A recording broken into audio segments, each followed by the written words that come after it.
Okay, there we go. All right, so we're doing the American Revolution today. Last week we were strictly looking at causes, so you should hopefully be pretty good on that. And we did bring it all the way up to the last thing we talked about was how colonies did declare their independence in 1776 as a result of influence of enlightenment deals and continued oppression from Britain. Now, we're actually going to go back for a second. We're actually going to go back before 1776. We're actually going to talk about, right before the fighting started, we're going to talk about the things that took place that will become part of the American Revolution. And the first thing I want to talk about are on the eve of revolution, meaning like right before the fighting started. So you could say whatever, the day before Lexington and Concord or whatever. If we looked at both sides, we had to evaluate their relative advantages, what was working in each side's favor. And by doing this, not only will we be able to identify the advantages, but you should also be able to identify the relative disadvantages, right? Because it stands to reason if one side has an advantage, in many ways the other side must have some disadvantage in that area, right? So I'm going to let you do this, because you should have some knowledge on this already. I believe I asked it on your study guide. I believe that was when I asked it. So let's start with Britain. This is the easy one, right? Britain clearly had the most identifiable advantages, but who can give me a British advantage here? Okay, yes, ma'am. Greater numbers. Okay, they have greater numbers in terms of, to draw from the empire, right? They have the British Empire, which means they can draw their military from that, which is already well established. So certainly numbers was, in many ways, in the British favor. Yep. They had money to hire people as well. That's a big one, money, right? The British Empire had much more money and resources from which to draw on, whereas the American colonies only had just that, whereas the British had the rest of the empire. Even though they were indebted, we talked about that already, they certainly had more to draw from to finance the war. And wars are oftentimes won based on who's got the deeper pockets. That's a very common thing in warfare. Okay, what else? Yes? They're more organized. Yeah, more organized. Definitely their military, right? I mean, they had a professional military. I think that's one of the key ones. Probably the most pronounced one is that the British had a well-disciplined, well-organized professional army. And that's the difference. Professional, right? They had trained soldiers whose entire job was soldiering, right? Whereas the Americans, what are they working with? Well, they're working with militia. And militia are just regular people who happen to have to pick up a gun to fight in time of need, right? We didn't have professional soldiers, at least on the eve of revolution. Now, will we eventually have professional soldiers? Arguably, yeah, at some point, but it's not going to be for a few years now. So the early years of the war, we're going to be struggling. Okay, what else? Any more? We won't go through all of it. Someone give me one more. There's one that really, I think, stands out. Something that they had that we really did not, at least in the beginning. Yeah? Navy? Yeah, Navy. The British had what was considered by many to be the best Navy in the world. Now you might think, well, what does that matter? This is a revolution fought on land for independence on land. It matters because navies not only can affect the course of war militarily, but also they can affect trade. And with the American colonies unable to commence trade because there was a superior British Navy blockading them, that's going to be a major effect. And I'm going to actually show you a chart here in a little bit, and I think it will really show you just how significant that naval advantage for the British really was in the war. Okay, that's good. All right, very good. All right, now let's talk about American advantages. Steven. Faster communications. All right, so it's a defensive war, right? It's on our home front, so our communication lines are going to be much quicker, as well as our supply lines will be shorter. Now, we may not have as many supplies, but the ability to get our supplies and information to where it needed to be was better than the British, because the British were fighting a foreign war, essentially.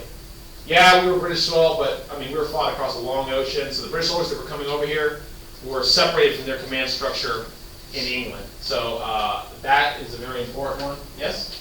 They were fighting in their home territory, so they knew the land better and how to best fight in that territory. Yeah, defensive war is almost always an advantage. Almost always fighting defensively is a good thing. It means it's your homeland, you know where to fight, you get to pick the place of battle, okay, because you are fighting defensively, usually. And of course, fighting defensively means you don't have to bring your army and your supplies with you. That's logistics, right? Logistics win wars, right? I mean, we're going to look at a war later this year in which the inability to bring supplies by the German military in World War II arguably is what cost them the war in many ways. Okay? All right, yeah. They have good leaders. Yeah, now this one is actually the one that I think people find most shocking, is that when you talk about the soldiers, the British military had probably the better soldier. Better trained, more battle experience. When we actually look at leadership, we actually find the Americans have a better officer corps than the British. And I would argue that this is because of nepotism in the British military, in which in British society it wasn't uncommon for people to be awarded positions in government and the military based on family rank and heritage and nobility. All right? So you had these elites, wealthy to-do gentlemen who were the leaders of the British military, who were awarded their position in many ways not based on their skill, but based on who they were. Whereas in the American military, the American in general, there was more of a meritocracy where people were promoted based on their ability. So when we look at American military officers, we have some really good ones. I mean, everyone knows George Washington. I would say George Washington was actually probably not one of our better military officers, but he was fairly capable. But we have people like Ethan Allen, and probably our best military leader was a guy named Benedict Arnold, who also went on to betray us and join the British. But anyways, for the time being, he was pretty dang good. We also get allies. Okay, now, that will be a case, but in the Indian Revolution we didn't have allies. But the possibility of foreign aid was more likely on our side than it was on the British side. Now you might say, well, the British had the ability to hire mercenaries. True, but the chances of Britain having an actual foreign country declare for their cause were slim. We, on the other hand, had that possibility. And while we didn't have it in 1775, we will have it by war's end. And I will tell you right now, that's probably the most important reason why we win this war. We like to believe that we won it on our own, and we took it, and it was ours. That's true to some extent, but we're probably not going to win this war without French assistance. Okay, one more. There is no central nerve center, no government. Right, it's not like the British come in, win one battle, conquer one area, and end the war, right? There was patriotic support all over the country. Although there was an area where there was more patriotic support, it was, right, not a central nerve center, and I'm going to show you that here in just 1 second. Okay, very good. Let's move on. Now, let's talk about who supported the independence movement, who didn't. All right, so we typically divide up the American Revolution into sides, and we talk about Americans and how they supported into the patriot and loyalist cause. All right, so let's look at this. So those who supported the revolution and independence were known as patriots. And those who did not and favored remaining as part of the British Empire, oftentimes referred to as loyalists. Okay? Now, to our best estimate, we believe that at no time did the patriotic cause ever have more than about 1/3 of the support of the American people. All right? Only about 1/3 of the American colonists actually favored independence. All right? Which is pretty important, right? I mean, this was a minority movement. Most revolutions are. All right? Which is kind of surprising since it was effective and it won, but it just goes to show you that, sometimes, minority movements can succeed. All right? Now, that being the case, and since, well, what was the rest of America doing? Well, we estimate that about another third were loyalists, which means they actively favored Britain winning and retaining the colonies as part of the British Empire, which leaves another third. What about them? Well, the other third, we argue, was probably largely indifferent. They just wanted to be left alone to carry out their way of life. They didn't really care who ran the colonies. They were more concerned with their own issues. Okay? They might have leaned one way or the other, but they didn't actively support. So about a third actively supported, a third opposed, and about a third just simply wanted to be left alone. Okay? Now, if we had to break it down, generally, obviously there's going to be exceptions. I'm aware of that. But if we had to break it down generally, who supported the patriot cause versus who supported the loyalist cause, which I believe is a question I have for you this week on the study guide. We look at who supported patriots. Well, patriots tended to be younger. Not surprising, younger people tend to support more revolutionary ideas. They're not as set in their ways as older people, typically. Okay, so patriots tend to be younger. In terms of finances, the patriot cause was mostly supported by people who were not as well-to-do. I wouldn't say they were all poor, but they were not wealthy, typically. Now, with the exception of our founding fathers, actually were wealthy individuals. But the rank and file who supported the patriot cause tended to be not as wealthy, because that makes sense, right? I mean, if you were a wealthy person under British rule, why would you want anything to change, right? The status quo is good for you. Your life is good. Don't change things. It might make things worse, right? What about geographically? There were patriots all over the American colonies. However, there is one area that tended to have more patriotic support than any other, and that was New England. So patriots tend to be more, generally speaking, from the northern colonies. But once again, there are patriots everywhere. Absolutely. Okay? But that's not surprising. I mean, think about it. Boston was the center of anti-imperialist feeling, in the years leading up to the war. It's not surprising that the North is where we saw the most patriotic sentiment. Now, loyalists, on the other hand, it stands to reason, tended to be older, right? They tended to be wealthier, and they tended to also hail. Now, they were everywhere, but they tended mostly to hail from the middle and southern colonies, or states as they will become. Okay? But once again, they were also everywhere. But if I had to pick an area, I'd say they were more down south of New England. Okay? Now, this is speaking mostly about white or Anglo-Americans. When we look at racial minorities, and this can be tricky, and we don't always have great statistics on all this, by the way. I mean, this is our best historical guess. But we look at racial minorities. Okay, we're looking at African Americans. We're looking at Native Americans in particular. Which side would they tend to support? Well, while there was both Native American and African American support on both sides, if you had to give one the edge, many historians would argue that the British, the Loyalist cause, had the edge when it came to getting support from both African Americans and Native Americans. All right? And that would make sense, right? First of all, we saw a lot of Loyalist support down south. South, which was where there was the most slavery, right? So slaves would probably either be forced to support the Loyalist cause or they would be wanting to support it.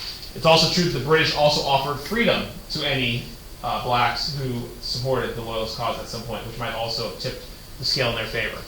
Now, Native Americans, it's very clear that they would have probably most benefited from the British winning, right? Because wasn't it the British whose policies were trying to keep the colonists contained, right? Wasn't one of the big sticking points of winning the war, the French Indian War, was that proclamation line in 1763 which said, hey, you can't go west of the Appalachians, that's Indian territory? It was the colonists who wanted to go into Indian territory and take their land. It was the British government that was trying to stop them. So most Native American groups would have benefited from Britain winning this war. So it's not surprising that we do actually see significant Native American support for the British cause.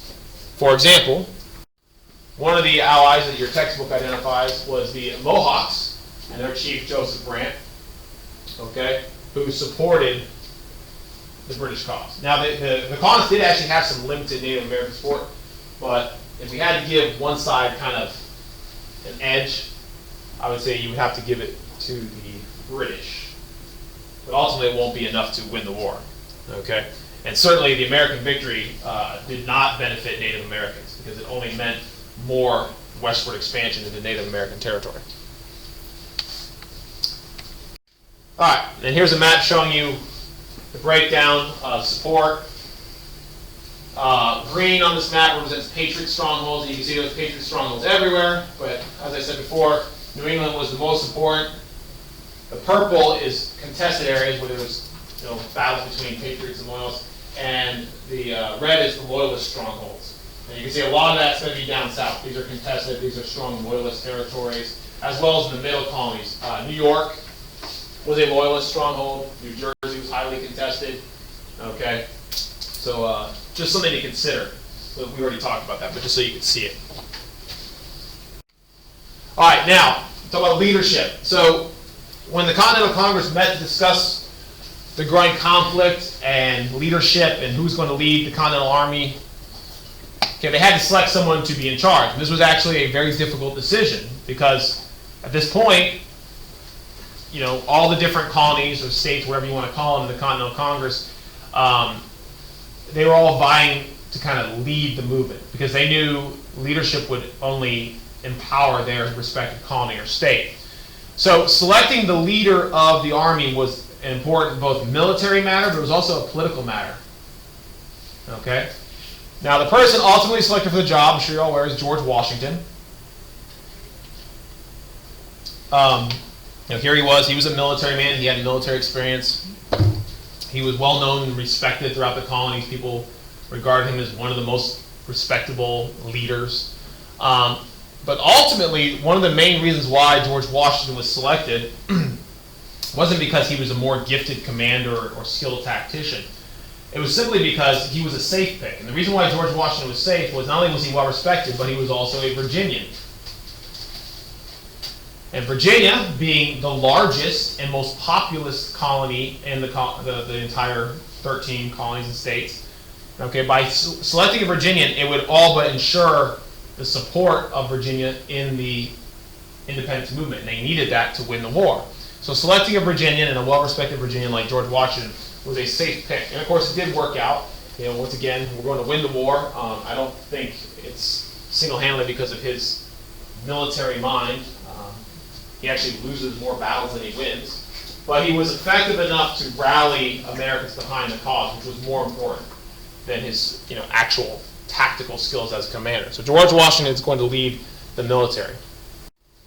All right, now, when Washington was actually given the job, he actually stated that he wasn't sure that he wanted the honor. He took the job, but he probably had some reservations about taking it because he knew just how difficult the task ahead of him was. All right? So he had some challenges ahead of him. What were some of the challenges for Washington? Well, first of all was the fact that, as I mentioned already, only about a third of the American people supported the independence movement. So Washington could only count on about a third of the population to support him. That's not good.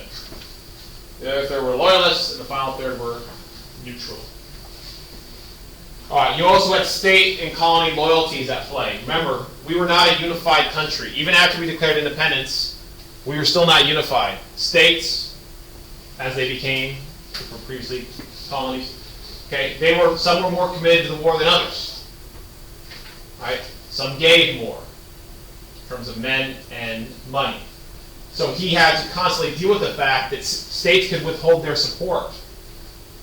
And our government, which we're not going to get into this today because it's too complex, we're going to save it for next week, but the government that was governing our new country was very weak. So weak that the government could not even compel the states to do more. Can you imagine the government couldn't even control the states? That's how it was under our original government, known as the Articles of Confederation.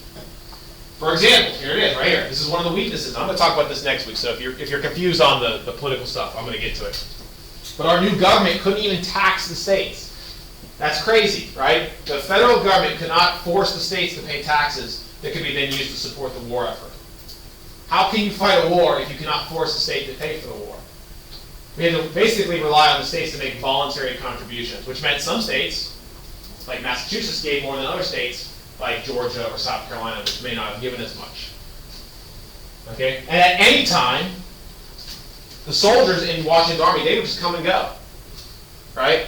These guys were farmers. During the harvest, they just picked up and left. And his army just vanished. So these guys weren't professional soldiers. They were volunteers. They were militia. So it was very, a difficult process for him to maintain a military, at least early on. And of course, the last part was the American military was not trained in any way. These were militiamen. At best, they had a little bit of military experience from fighting the French Indian War. But in many cases, they had nothing. No experience whatsoever. All right? And we did not have the leadership available to train them. And that doesn't actually come till later. Now later we are going to get some foreign assistance. I'm going to talk about this. We get some help.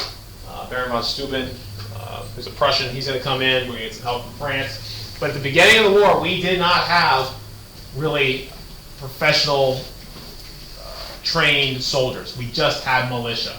And militia are far weaker than professional soldiers. All right, as I mentioned, and this is here, I want to show you this graph, I mentioned it. Economically, declaring independence was a disaster, which shows why some people were opposed to it. When we declared independence, we shot ourselves in the foot because our number one trade partner was England. By separating from England, we now had destroyed our entire trade. We had no one to import from, we had no one to export to. Now, many Americans said, well, we'll just export to other countries and import from other countries. Well, we couldn't do that either because the British Navy was not allowing us to do that. They put up a blockade on us, which meant during the early war years, our trade plummeted.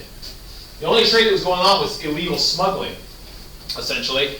whatever could sneak through the blockade, and that was very difficult to pull off. So, economically speaking, you need money to win a war.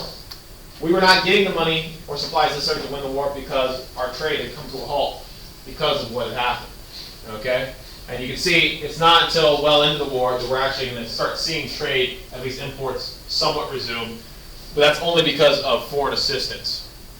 Okay? And you can see there on the graph where that comes in. But anyways, economically, the war was a disaster. And even in the years following the war, our economy was really in bad shape because of what happened during the war. All right, now let's talk about the war itself. Okay, now you can generally break up the war into 3 phases. And here's what we're going to do. We're going to look at the war in 3 phases. And we're going to also look at a battle from each phase. Now, when we look at wars this year, I don't want you to get too hung up on the battles too much. I do want you to know some. In a major war, like this one in our history, one of the safest things you can always know is you want to know some battles. I always say, know the first major battle, know the turning point. The turning point is the battle that kind of tilted the war in one side's favor, and then know the final battle. If you can know those 3, you're usually in pretty good shape if you want to know any 3. You don't even need to know that always, but you do need to have some examples in case you have to write an essay or a short answer question on this, right? Now the first phase of the war, this is really easy to remember. The war goes from north to south. Phase 1 is in the New England area. Phase 2 is in kind of the middle area. Phase 3 is in the south. Simple. Really easy to remember. Okay?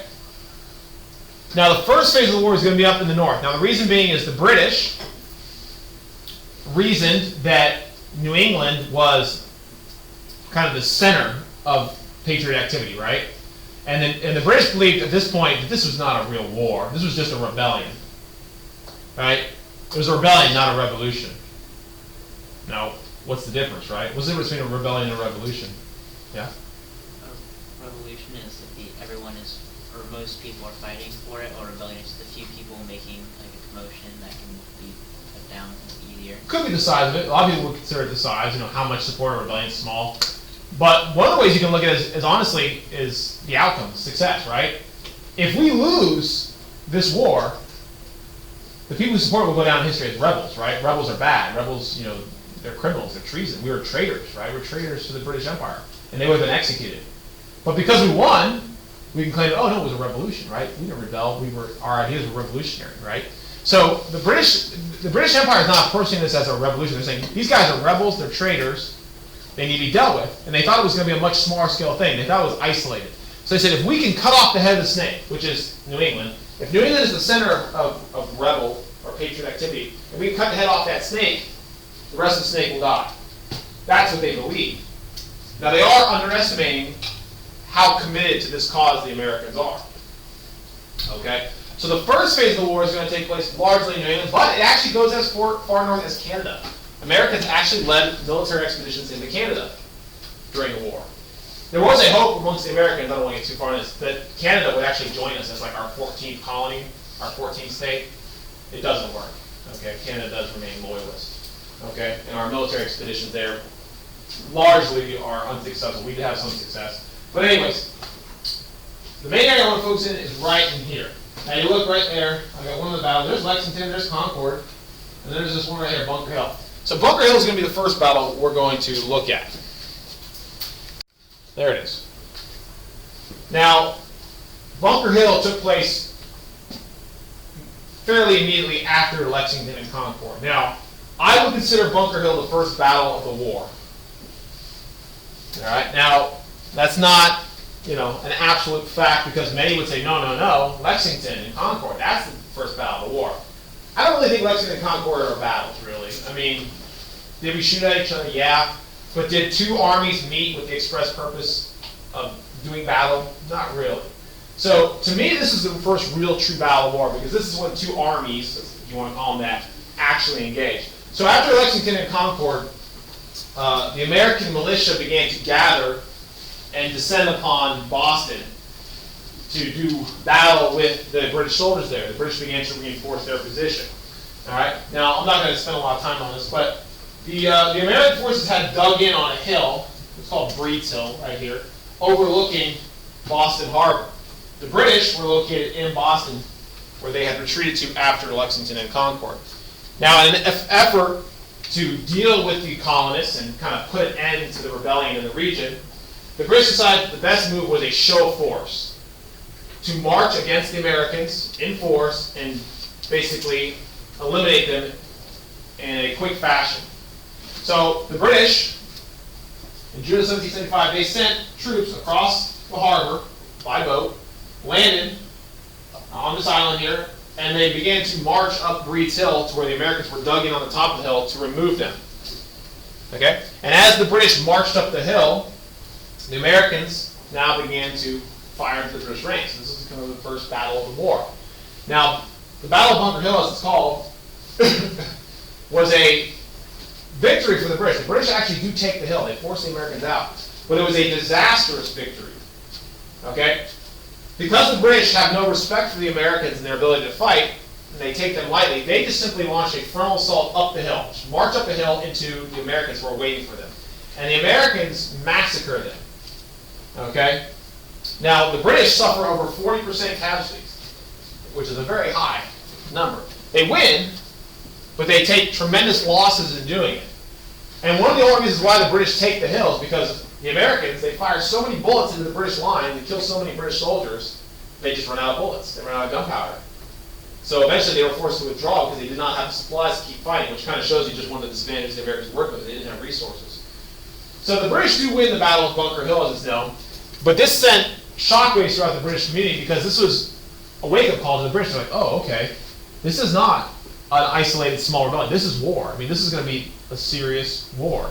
So following the Battle of Bunker Hill, there is now a commitment amongst the British to send thousands of more troops to the colonies with the purpose of suppressing a much bigger rebellion than was anticipated. Okay?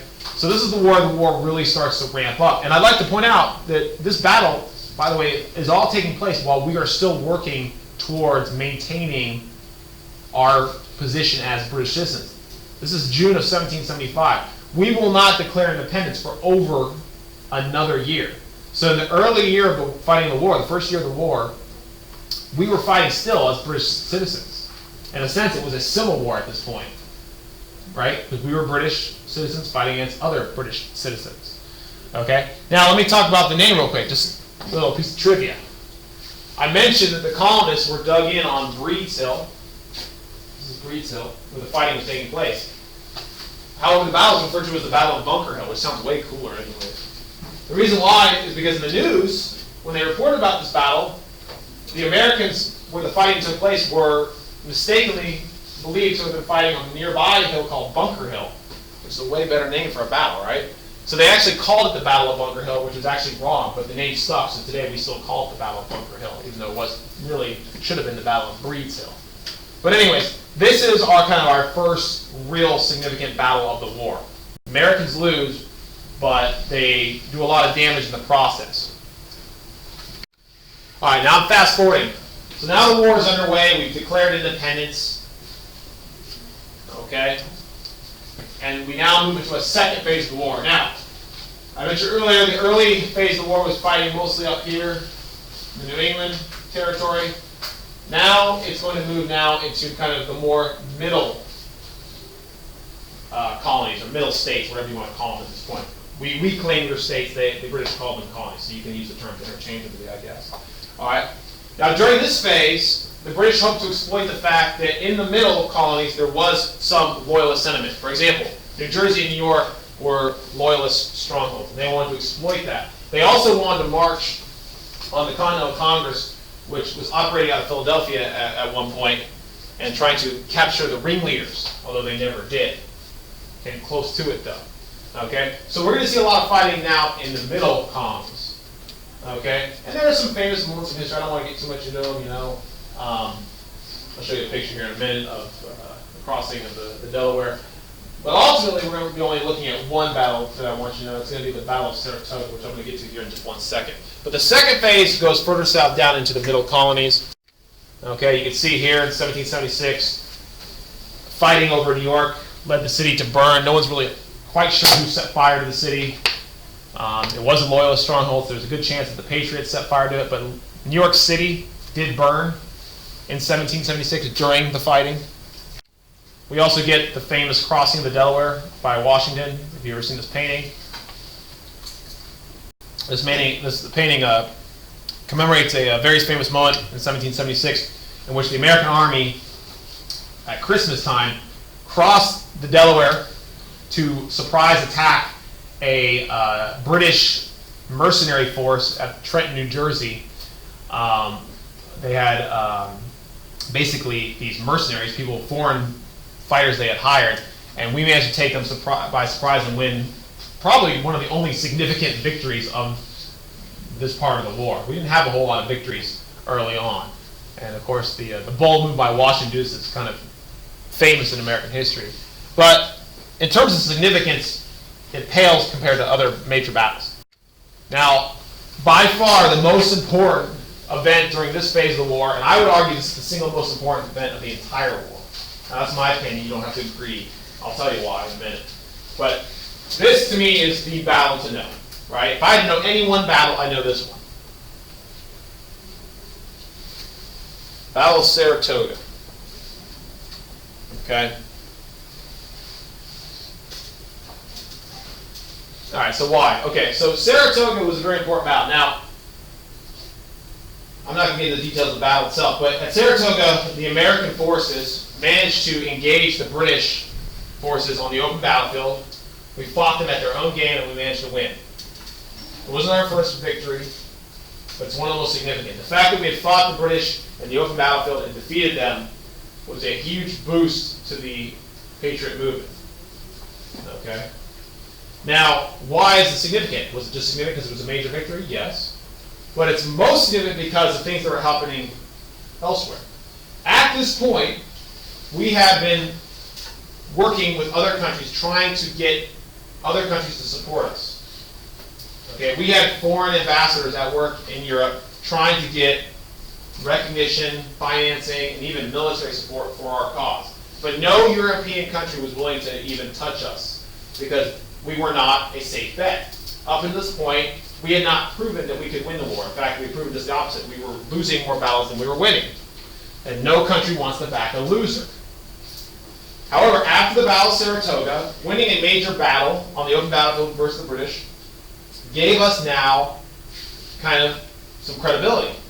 And Ben Franklin, who was in France at the time, lobbying to the French government for help, used this victory to convince the French that we were winners. And we could win this war if they would just give us some help. Now, you got to remember, the French government, they were looking for revenge. They were still angry over the 7 Years' War. And what better revenge than to deny Britain one of its most lucrative colonies, right? So France now says, okay, we'll help you.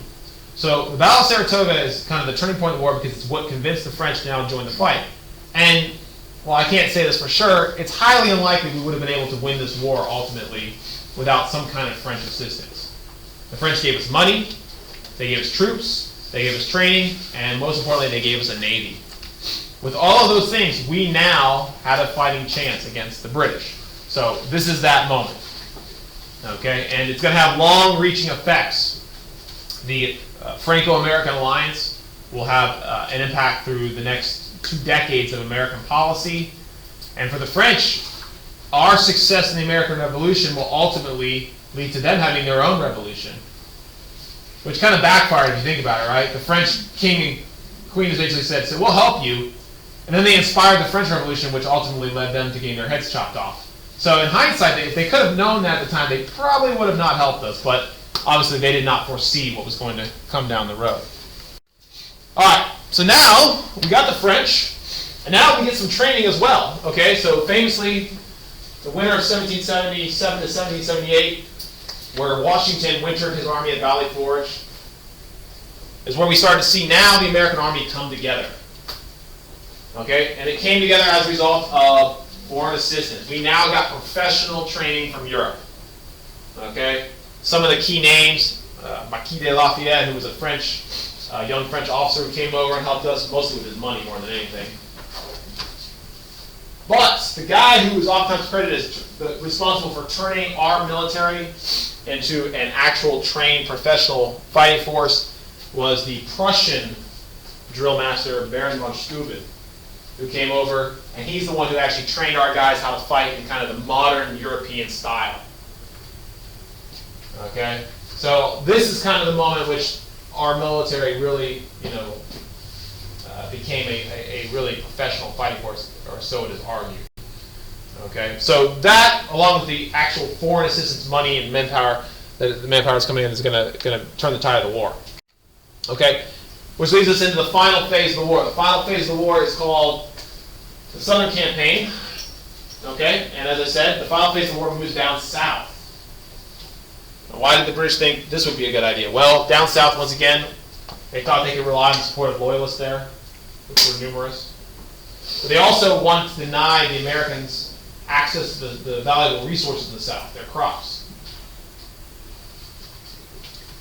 So if they could exploit those two things, they believed they could have some success. But ultimately, it will not work, and as you can see from the map there, now the war is now beginning to turn in the Americans' favor. The Americans, along with our foreign assistance, now are winning battles against the British across the south. And ultimately, as a result of these battles, we're going to see that the British Army is going to start slowly but surely withdrawing north. Okay? And one of the reasons why the British struggled was the south was a very large area, and they did not have the manpower necessary to actually pacify the resistance in it. Okay, so they kind of move around fighting battles, but they're never able to actually suppress all the patriot activity, despite there being a lot of loyalists there. Okay, but you can see there, though there is American defeats here, Savannah, Charleston, we do start to see some American victories as the British military does move up into the upper south. And eventually, we're going to see the kind of final battle, in many ways, of the war, is going to take place during this phase. That's going to be the Battle of Yorktown. Okay, so let's look at that. So, many people consider this to be the final battle of the war. It's a little premature, but it is kind of the battle that decides the outcome of the war. All right. Now, in this last phase of the war, the bulk of the British military was operating in the south under the leadership of a general named Cornwallis. As you can see, here's Cornwallis. The British troops are in blue here. He was marching throughout the south of Virginia. Okay, when he was now being pursued by a combined American and French force. Now, Cornwallis did not want to fight because he didn't think he had the manpower to win.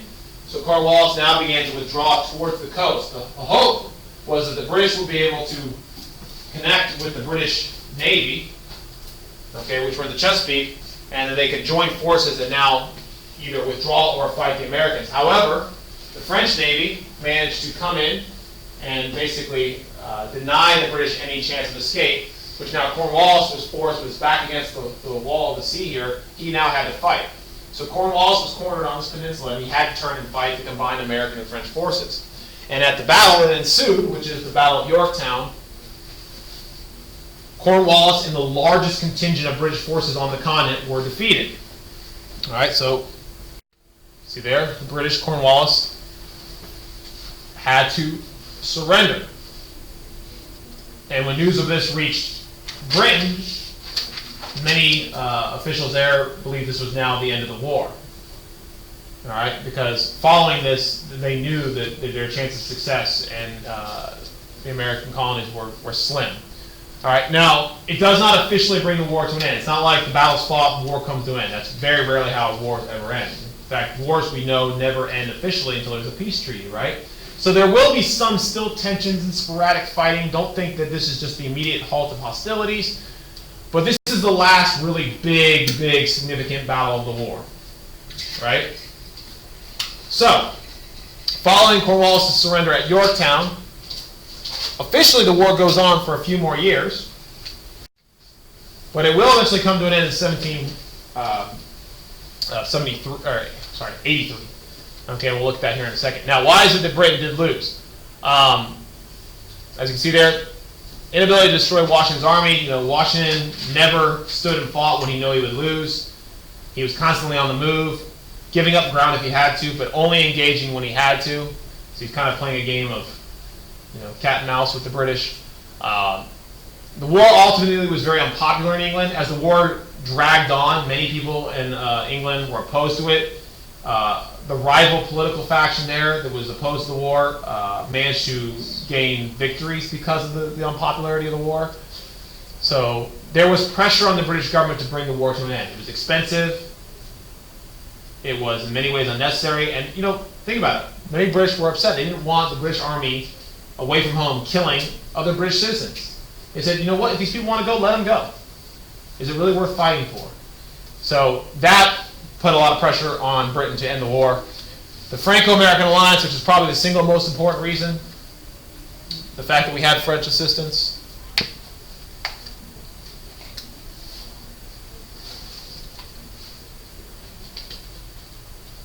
All right, lack of loyalist support. There were loyalists, but how committed they were to the cause. Did they directly assist?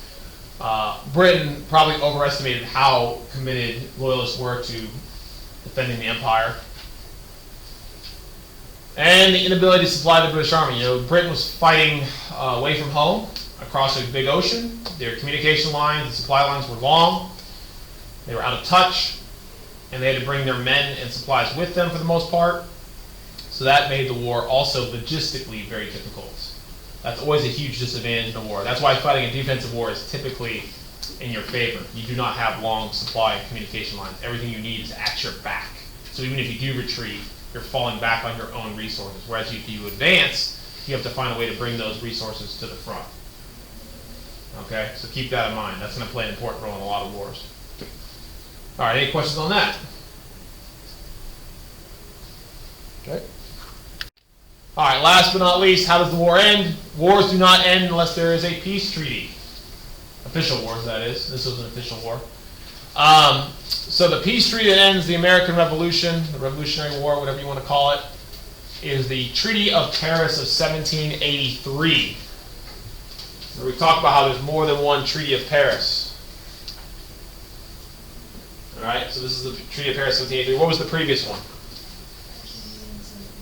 7 Years' War, what year was that? 1763, 20 years earlier, right?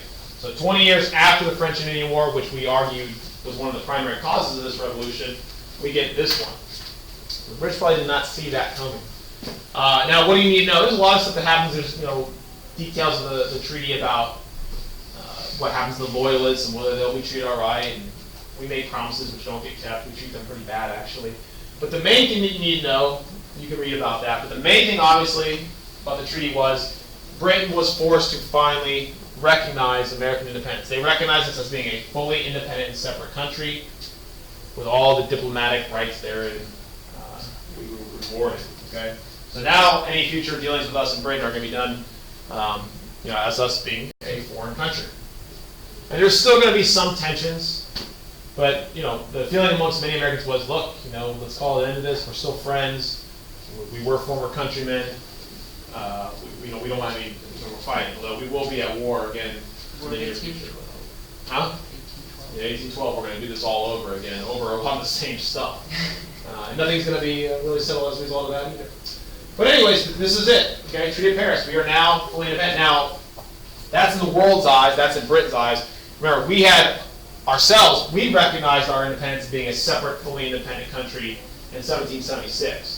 So there's kind of that gray area. We said we were independent in 1776, but we actually did not fully win our independence until 1783. So it's kind of tricky, to say, well, when did America become its country? When did it become independent?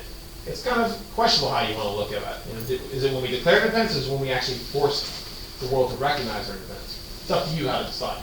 Okay, but that's it. So make sure you know Treaty of Paris. Now, there's going to be long-lasting effects to this.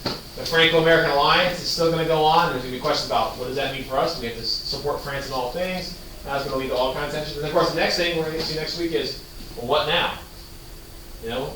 Did the government we created during the war, is it going to work? Do we need to change things? So, still a lot to be discussed, but this is independence.